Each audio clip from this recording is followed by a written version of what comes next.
छठे अध्याय के 15वें श्लोक में भगवान कहते हैं युञ्जनमं सदात्मानं योगी नियत मानस शांतिम निर्वाण परमाम मत संस्थानम दिगच्छति।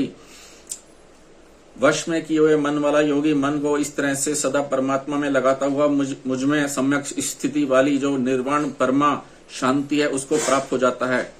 योगी नियत मानस, जिसका मन पर अधिकार है वह नियत मानस है। साधक नियत मानस तभी हो सकता है जब उसके उद्देश्य में केवल परमात्मा ही रहते हैं, परमात्मा के सिवा उसका और किसी से संबंध नहीं रहता। कारण है कि जब तक उसका संबंध संसार के साथ रहता है तब तक उसका मन नियत नहीं हो सकता।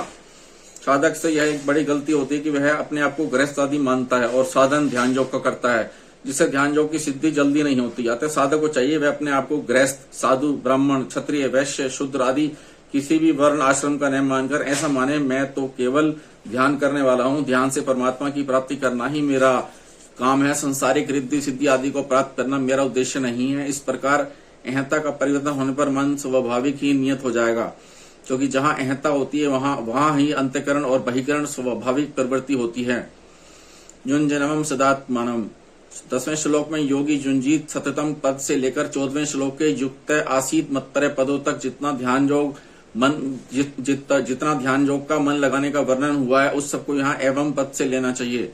युञ्जनमं आत्मानं का तात्पर्य है कि मन को संसार से हटाकर परमात्मा में लगाते रहना चाहिए। सदा का तात्पर्य है कि प्रतिदिन नियमित रूप से ध्यान योग का अभ्यास करना चाहिए।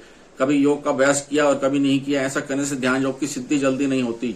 दूसरा तात्पर्य यह है कि परमात्मा की प्राप्ति का लक्ष्य एकांत में अथवा व्यवहार में निरंतर बना रहना चाहिए। शांतिम निर्वाण परमाम मत संस्थानम दिगच्छति। भगवान में जो वास्तविक स्थिति है, जिसको प्राप्त होने पर कुछ भी प्राप्त करना बाकी नहीं रहता, उसको यहाँ निर्वाण परमा शांति कहा गया है। ध्यान योगी ऐसी निर्वाण परमाम शांति को प्राप्त हो जाता है।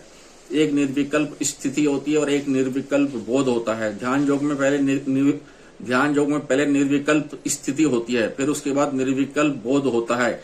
इसी निर्विकल्प बोध को यहाँ निर्वाण परमा शांति नाम से कहा गया है। शांति दो तरह की होती है, शांति और परम शांति। संसार के त्याग संबंध विच्छेद से शांति होती है और परमात्मा तत्व की प्राप्ति होने पर परम शांति होती है।